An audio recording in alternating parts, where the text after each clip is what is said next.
안녕하세요. 반갑습니다. 요즘 학생을 위한 딱7일 수능 한국사 오늘 3일차 일제강점기를 한번 살펴보도록 하겠습니다. 네, 일제강점기에서 어느 정도 비율로 출제가 되는지 한번 정리를 해봤는데요. 자, 22학년도 수능을 기준으로 보라고 했죠. 자, 그 이전에는 한 세문제에서 4문제 출제되던 것이 그 이후 그러니까 바뀐 교육 과정에서는 총 5문제로 대충 고정된 채로 출제가 된다. 그러니까 조금 출제 비중이 높아졌다. 이렇게 우리가 볼 수 있는 거죠.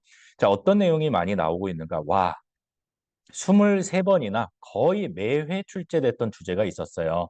1930-40년대 일제의 지배 정책이 굉장히 높은 비중으로 나오고 있다라는 걸 알 수 있네요. 관련된 키워드는 황국신민서사, 국가총동원법이 여기에 해당이 됩니다.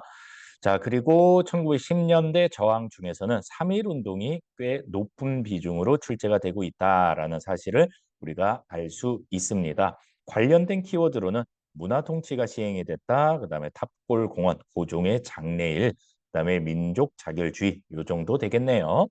자, 그리고 이제 국내 독립운동과 관련해서는 신간의 근후에 그다음에 실력 양성 운동이 좀 많이 나온 편이고요. 대중운동과 국학운동도 꽤 골고루 출제되고 있다. 최근에는 대중운동이 높은 비중으로 출제가 되고 있구나라는 흐름을 좀 알아두면 좋겠습니다. 그리고 해외 독립운동과 관련해서도 꽤 많이 출제가 됐었고 1940년대 저항 중에서는 한국 광복군이 꽤 많이 출제가 됐다라는 것을 읽어낼 수 있겠습니다.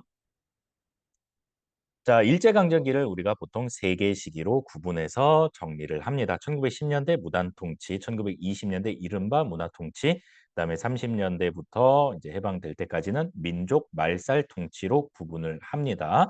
자, 어떤 일들이 있었는지 한번 정리를 해볼게요. 자, 먼저 1910년대는 무단통치 시기예요.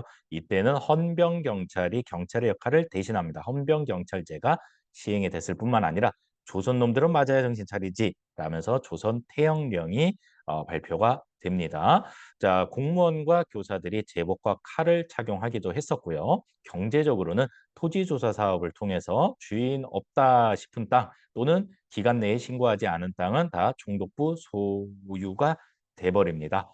자, 그리고 회사를 세울 때도 총독부의 허가를 받아야 된다. 그게 바로 회사령이죠. 네, 그래서 이 정도로 정리를 하면 될 것 같아요.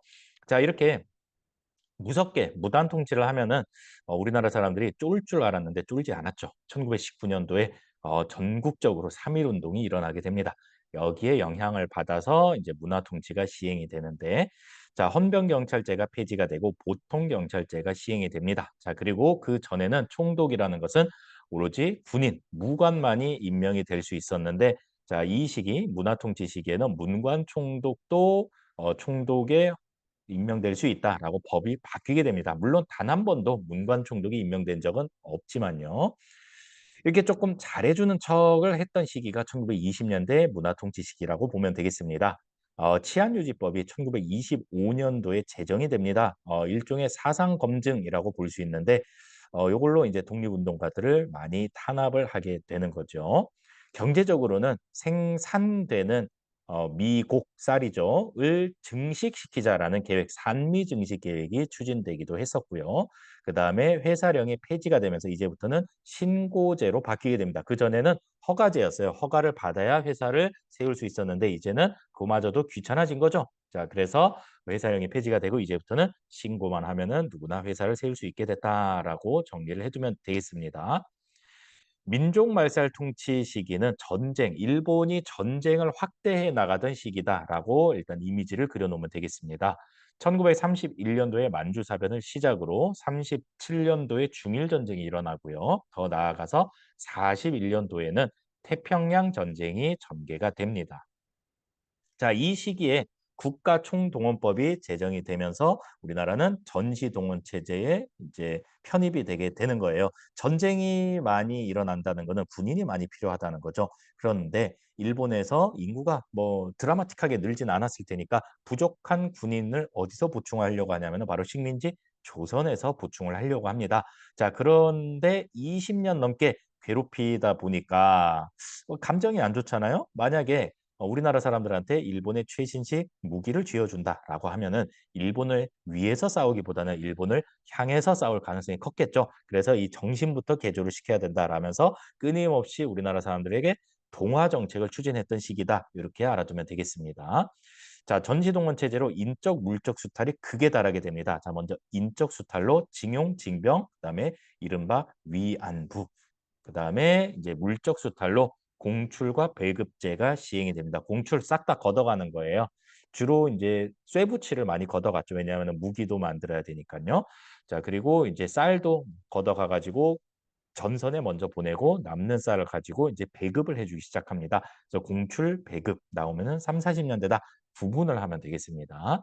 자, 그리고 내선 일체, 조선과 일본은 하나다라는 그런 주장을 하면서 동화 정책을 펼치게 되죠. 그리고 황국 신민 서사 암송을 강요하기도 하고요. 신사참배를 강요하기도 했습니다. 그다음에 이름과 성도 일본식으로 바꿔라. 그게 바로 창씨 개명이죠. 그러면서 굉장히 우리나라 민족 색채를 빼려고 했던 시기가 3, 40년대다라고 구분을 해두면 되겠습니다. 자, 그렇다면은 우리는 어떻게 저항을 했을까요? 먼저 1910년대입니다. 1910년대는 무단 통치 시기예요. 국내에서 대놓고 활동하기가 굉장히 어려운 시기였죠. 그럼 어떻게 하면 될까요? 맞습니다. 국내에서 할 거면은 숨어서 하면 되고 아니면은 대놓고 할 거면 나가서 하면 되겠죠. 자, 먼저 국내 상황을 한번 살펴보겠습니다. 박상진이 비밀 결사 형태로 대한광복회를 결성을 해서 독립군을 양성하는 것을 목표로 했습니다. 자, 돈이 많이 필요하겠죠. 그래서 친일 부자들, 친일 부호를 처단하기도 했었다. 자, 그렇게 나라를 되찾은 다음에 나라 형태는 어떠해야 되는가? 임금이 없는 나라 형태를 공화정이라고 하죠. 그래서 공화정을 지향했다라는 것도 알아두면 되겠습니다. 자, 한편 임병찬이 조직한 독립의군부는 고종의 밀명을 받아서 조직을 했습니다. 자, 고종이랑 굉장히 좀 긴밀한 그런 관계다라는 걸 읽어낼 수 있죠. 자, 그래서 복벽주의의 성격을 띠게 되는데 복벽주의는 옛날로 돌아간다 이런 뜻이요. 복고주의라고 생각을 하면 됩니다. 옛날 어떤 나라죠? 바로 조선. 그러니까 나라를 되찾은 다음에 임금을 다시 세우겠다 이런 얘기예요. 아까 대한광복회는 임금 없는 나라를 꿈꿨다라고 한다면은 독립의군부는 임금 있는 나라 고종을 다시 모셔오겠다. 이렇게 좀 성격을 구분해 두면 좋겠네요. 자, 여기 삼각형 하나 있죠. 이게 바로 백두산입니다. 자, 이 백두산 근처를 우리가 간도 지역이라고 하는데 서쪽을 서간도라고 하겠죠. 그다음에 동쪽, 북쪽을 북간도 지역이라고 구분을 합니다. 그리고 이 지역이 바로 러시아 국경 지역인데 이 지역을 연해주 지역이라고 부릅니다. 자, 이제 해외로 나가서 독립운동 기지를 건설하는 그런 활동에 대해서 알아볼 겁니다. 자, 서간도 지역에는 삼원보라는 한인 마을이 만들어지고요.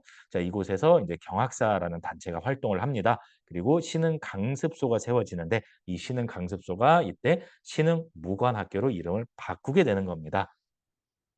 북간도 지역에는 용정과 명동이라는 마을이 있어요.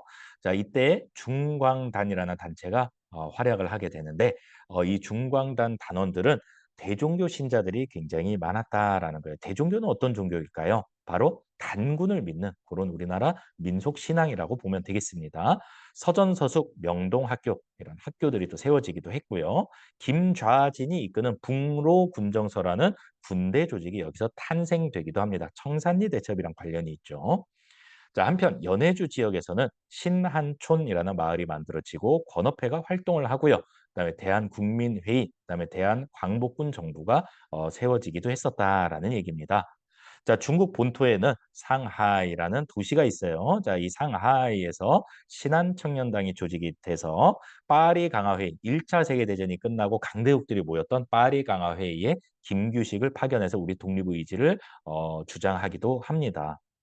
자, 미주 지역, 지금의 미국, 아메리카 지역이죠. 여기에는 대한인 국민회가 조직이 됐고요. 이들은 공화정을 지향했다. 미국이 임금 없는 나라, 공화정 아니겠습니까? 거기에 영향을 또 받았겠죠.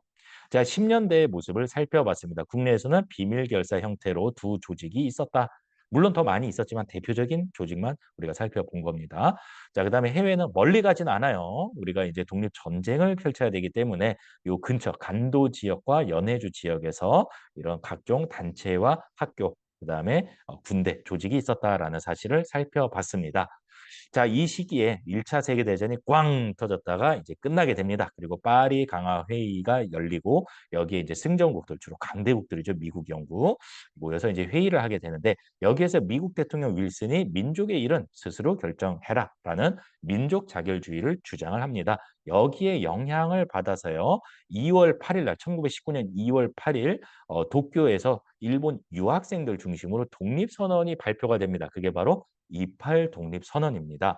자, 외국에서 한번 발표가 됐죠. 자, 이제는 국내에서도 우리가 한번 발표를 해야겠다라고 생각을 해서 일어났던 운동이 바로 1919년 3.1 운동입니다. 사람들이 많이 모인 곳에서 발표해야지 파급 효과가 크겠네요. 자, 그래서 D-Day는 고종의 장례일로 잡게 되는 거고요. 탑골공원에서 시작이 됩니다. 자, 이 3.1 운동을 민족 대표들이 준비를 했지만 실제로 이 당일날 민족 대표들은 그 옆 음식점에서 자기들끼리 독립선언문을 낭독을 하고 이제 자진 체포되면서 이제 끝이 나게 되는데 이때 탑골공원에 모여 있던 많은 사람들 중에 한 사람이 민족 대표들로부터 독립선언문을 한 장 받아와 가지고 낭독을 하면서 전국 규모로 이제 또 퍼져나갔던 운동이 바로 3.1 운동입니다. 3.1 운동 하면 여러분들 영향을 좀 잘 알아둬야 돼요. 크게 두 가지인데요. 첫 번째는 아까 살펴봤어요. 일제 통치 방식이 무단 통치에서 이른바 문화 통치로 조금 겉으로는 부드럽게 바뀌게 되고요. 그다음에 내부적으로는 좀 통일된 컨트롤 타워가 필요하다라고 생각을 한 독립운동가들이 임시정부를 세우게 됩니다. 이 임시정부는 상하이에 통합이 되는데 지금부터 그 내용을 살펴보겠습니다. 사실 임시정부는 크게 세 군데 있었어요. 연해주 지역에 있었고 그다음에 서울 지역에 있었고 상하이 지역에 있었는데 요걸 통합을 하자라는 논의를 거쳐서 상하이 임시정부로 통합이 됩니다. 연통제와 교통국이라는 비밀 조직을 운영을 하기도 했었고요. 그다음에 이제 외교 활동을 하기 위해서 미국에 구미위원부를 두고 여기서 활동을 해 나가기도 합니다. 자, 그다음에 자금을 마련하기 위해서 독립공채를 발급을 하기도 했었는데 안타깝게도 임시정부가 좀 막 활동을 하려고 하던 시점에 연통제와 교통국이 일제에 의해서 발각이 되면서 와해가 돼 버립니다. 그래서 활동하기가 굉장히 좀 힘들어진 그런 상황에 인제는 내분이 일어나기 시작합니다. 그래서 이 내분을 해결하기 위해서 1923 년도에 국민대표회의를 열게 되는 겁니다. 임시정부를 이제 어떻게 할 것이냐. 이렇다한 활동 뭐 성과도 없는데 이걸 그대로 둘 것이냐 아니면은 없앨 것이냐 이걸 놓고 논의를 했던 건데 여기에서 인제 임시정부 없애고 새로운 조직이 필요하다라고 주장을 했던 사람들을 창조파라고 부르고요. "아니다. 우리가 어떻게 만든 임시정부인데 지켜야지. 문제가 있으면은 문제 있는 것만 개선을 하자."라고 주장을 했던 사람들을 개조파라고 이야기를 합니다. 창조파와 개조파가 서로 대립을 하면서 합의를 보지 못합니다. 그래서 결국 국민대표회의는 흐지부지 끝나고 말고요. 수많은 독립운동가들이 이 임시정부를 떠나서 각자 활동 근거지로 떠나게 됩니다. 그러면서 인제 임시정부는 약간의 위축된 상태로 쭉 20 년대를 지나게 된다라는 거를 정리를 하고 20 년대에 있었던 독립운동, 우리의 저항을 한번 정리를 해 볼게요. 자, 20 년대는 이른바 문화통치 시기였어요. 그러니까 어쨌거나 합법적으로 활동할 수 있는 공간이 조금은 열렸다라는 거예요. 그래서 가장 많은 독립운동이 일어났던 시기가 바로 이 시기이기도 합니다. 자, 국내는 크게 세 가지 흐름이 있었어요. 민족주의자들에 의한 실력 양성 운동, 그다음에 학생 운동, 그다음에 대중운동 이렇게 우리가 세 개로 정리를 할 수 있습니다. 실력 양성 운동은 또 크게 세 가지로 정리를 할 수 있어요. "실력을 일단 키우자." 이게 실력 양성 운동이거든요. 자, 어떻게 실력을 키울 거냐? "아는 게 힘이다." 그다음에 "권력은 돈에서 나온다." 이렇게 생각을 했던 거예요. 그래서 일단은 경제적인 분야에서 물산 장려 운동이 평양에서 조만식에 의해서 처음 시작이 됩니다. 간단히 말하면 "토산품을 애용하자." 바꿔서 말하면은 국산품 애용 운동이라고 보면 되겠습니다. 그다음 밀립대 설립 운동은 밀립대 요새로 치면은 사립대라고 보면 됩니다. "교육에 힘쓰자." 이런 얘기죠. 그래서 "우리 손으로 대학을 설립하자."라면서 이상제가 서울에서 시작을 했던 운동입니다. 자, 이게 어떻게 끝이 나냐면요. 일본이 이 운동을 무마시키기 위해서 "야, 니네 대학 필요하다고? 좋아. 그럼 우리가 세워 줄게." 조선인을 위한 대학을 세워 줍니다. 그게 바로 경성제국대학, 지금의 서울대 전신이죠. 그래서 경성제대가 일제에 의해서 세워지게 되면서 이 밀립대 설립 운동의 명분을 빼앗아 버리게 되는 겁니다. 마지막으로 문맹 퇴치 운동 이때 당시 문맹률이 60~70%에 달했다고 해요. 그래서 주로 언론사 조선일보, 동아일보가 주관해서 방학 때나 뭐 이렇게 학기 중에 주로 학생들을 이렇게 농촌으로 내려보내서 글자를 가르쳐 줘라라는 운동이 바로 문맹 퇴치 운동입니다. 그중에서 특히 동아일보가 주관했던 문맹 퇴치 운동을 우리가 브나로드 운동이라고 또 부르기도 합니다. 학생운동 한번 살펴볼게요. 자, 학생운동은 1926년도에 순종 장래일에 맞춰서 60만세 운동이 일어나게 됩니다. 자, 물론 이제 일제가 잘 또 대비를 했기 때문에 3.1 운동 때만큼 크게 확산이 되진 못합니다만 어쨌거나 이 일을 계기로 민족협동전선의 토대가 마련이 된다라는 얘기예요. 자, 그래서 사회주의 단체인 정우회 선언, 정우회에서 발표한 선언을 계기로 이제 민족주의자들과 사회주의자들이 손을 잡으면서 신간회가 1927년도에 탄생하게 됩니다. 비타협적 민족주의, 일제에 절대 협력하지 않겠다라는 민족주의자 세력과 사회주의, 공산주의 세력이죠. 이게 같이 협동해서 만들었던 단체가 신간회입니다. 3대 강령이 있었고요. 자, 그리고 2년 뒤인 1929년 11월 3일에 광주에서 학생 항일 운동이 일어나게 됩니다. 이날을 기념하기 위해서 학생의 날 지정되기도 했었죠. 자, 나주역에서 한일 학생이 충돌을 하면서 시작이 됐던 광주 학생 항일 운동, 3.1 운동에 이어서 전국으로 퍼졌던 규모가 꽤 컸던 그런 운동이었습니다. 식민지 교육을 철폐하라 라면서 이제 중고등학생들이 주로 거리로 뛰쳐나왔고요. 신간회가 이 운동을 지원을 합니다. 그래서 전국으로 확산이 될 수 있었던 거죠. 자, 내친김에 이 신간회는 민중대회를 준비를 하는데 이 과정에서 일제에 발각이 돼서 신간회의 간부들이 체포가 됩니다. 그리고 새롭게 뽑힌 간부들은 임원들이죠, 임원들. 약간의 uk경화 경향을 보이게 됩니다. 여기에 불만을 품었던 사회주의자들이 신간회 해체하자! 더 이상 의미 없다! 라면서 결국엔 31년도에 신간회가 해체되고 맙니다.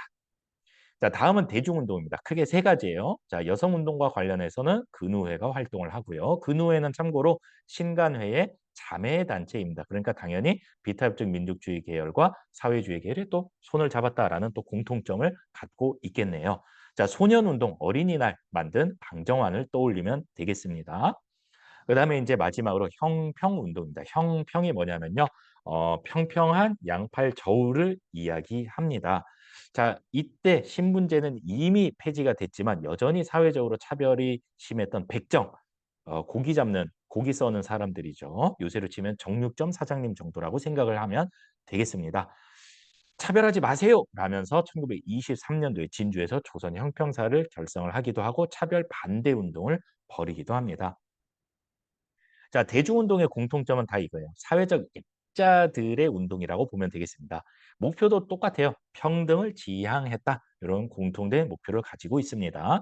자, 다음으로는 국외에서는 어떤 일들이 일어났는가? 아까 1910년대에 있었죠. 10년대는 해외의 독립운동 기지가 건설되던 시기예요. 그러니까 준비 시기였다라고 한다면은 1920년대부터는 본격적으로 일본군이랑 맞서 싸우기 시작합니다. 맞짱을 뜨기 시작한다. 그 대표적인 두 전투가 봉오동, 청산리 전투입니다.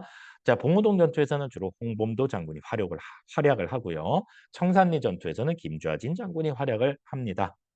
자, 그러다가 이제 만주 지역에 삼부가 결성이 됐다가 요그 삼부 통합 운동으로 이제 다시 두 개 단체로 또 통합이 되면서 30년대로 넘어가게 된다라는 얘기예요.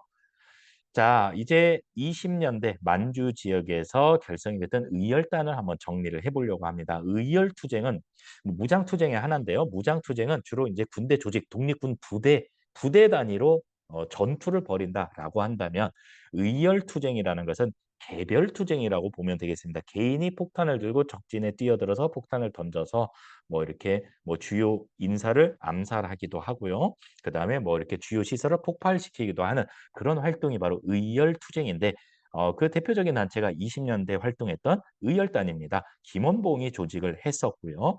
그다음에 신채호가 써준 조선혁명선언을 활동 지침으로 삼았다. 특히 이 의열단은요. 조선혁명선언 관련해서 정답 선지로 많이 나오니까 같이 정리해 두기 바랍니다. 자, 다시 임시정부 이야기로 올라가 볼게요. 자, 국민대표회의가 흐지부지 끝나고 나서 파리 날리던 임시정부. 자, 이때 쓸쓸히 임시정부를 지키고 있던 김구가 아 이거 뭔가 좀 반전이 필요하다라면서 한인 애국단을 1931 년도에 결성을 하게 됩니다. 자 여러분 한인 애국단은 많이 들어봤을 거예요. 왜냐하면은 이봉창과 윤봉길이 이 한인 애국단 소속이거든요. 이봉창은 일왕 마차에 폭탄을 던졌고요. 윤봉길은 상하이 훈꺼 공원에서 일명 도시락 폭탄을 던져서 일본의 높은 군인들을 많이 죽이기도 했었죠. 자 그런데 문제는 뭐냐? 이 윤봉길 사건 이후에 일제의 감시망이 좁혀 들어오면서 더 이상 임시정부가 상하이에 머물 수가 없는 상황이 된 거예요. 그래서 끊임없이 이동을 하기 시작합니다. 짐 바리바리 싸들고 중국 국민당을 따라서 여기저기 이동을 하다가 결국에는 충칭으로까지 이동을 하게 된다라는 얘기입니다. 충칭에 다시 정착한 임시정부는 이제는 무장투쟁을 해야겠다라고 생각을 하고 정규군으로 한국광복군을 편성을 합니다. 한국광복군은 대일선전포고를 하고요. 이때가 이제 2차 세계대전 시기거든요. 그래서 일본에 대해서 전쟁을 하겠다라는 선전포고를 했다. 그리고 이 당시에 연합군과 함께 인도 미얀마 전선에서 활약을 하기도 합니다. 최종 목표는 국내에 우리가 잠입을 해가지고 우리 손으로 일본군을 몰아내는 거예요. 국내 진공작전을 준비를 했습니다만 실현되진 못합니다. 왜냐하면 디데이보다 일찍 일본이 항복을 해버렸거든요. 국학운동 한번 살펴볼게요. 이 시기는 민족 말살 통치 시기예요. 우리나라스러운 걸 다 없애려던 시기예요. 그래서 이 당시에는 우리나라스러운 거를 연구하고 지키는 것 자체가 독립운동으로 인식이 됐다라는 거예요. 우리나라스러운 건 크게 두 가지예요. 우리 역사, 우리 말 되겠죠? 그래서 국사, 우리 역사죠. 신채호와 박은식이 유명한데 신채호는 역사는 아와 비아의 투쟁이다라는 주장을 합니다. 독사신론이라는 그런 사설을 발표하기도 했었고 조선상고사, 조선사 연구초라는 책을 펴내기도 했습니다. 박은식은 역사는 혼이다, 영혼, 소울 할 때 그 혼이에요. 라는 주장을 하면서 한국통사, 한국독립운동 지혈사라는 책을 펴내기도 했습니다. 국어 연구와 관련해서는 조선어학회가 활동을 합니다. 한글 맞춤법 통일안을 제정을 하고요. 우리말 큰 사전을 편찬해내는 과정에서 발각이 되기도 합니다. 자, 그렇게 일어났던 사건이 1942 년도에 조선어학회 사건이고 이때 우리말 큰사전 펴내려고 준비했던 원고가 사라졌다가 광복 이후에 우연히 서울역에서 발견이 돼서 지금 우리 이렇게 우리말을 쓸 수 있게 되는 겁니다. 어쨌거나 우리가 지금 우리 역사를 배우고 우리말, 우리 글을 쓸 수 있는 거는 이 당시에 이렇게 목숨을 걸고 연구하고 지켰던 그런 소중한 분들 덕분이니까 여러분들 너무 이렇게 공부할 때 국어 왜 배워야 돼? 한국사 왜 배워야 돼? 너무 이렇게 힘들게 생각하지 않으셨으면 좋겠습니다. 자, 이렇게 일제강점기 정리를 마쳤네요. 세 개의 시기를 구분을 하는 게 첫 번째 포인트고요. 특히 식민통치요. 그다음에 우리가 어떻게 각 시기별로 저항을 했는가 관련 단체 특정 활동 이렇게 한번 정리를 해보면 되겠습니다. 무작정 달려들지 말고요. 자주 나오는 키워드 위주로 먼저 정리를 하기 바랍니다. 도움이 좀 되셨나요? 도움이 됐으면 구독과 좋아요, 알림 설정 부탁드립니다. 안녕.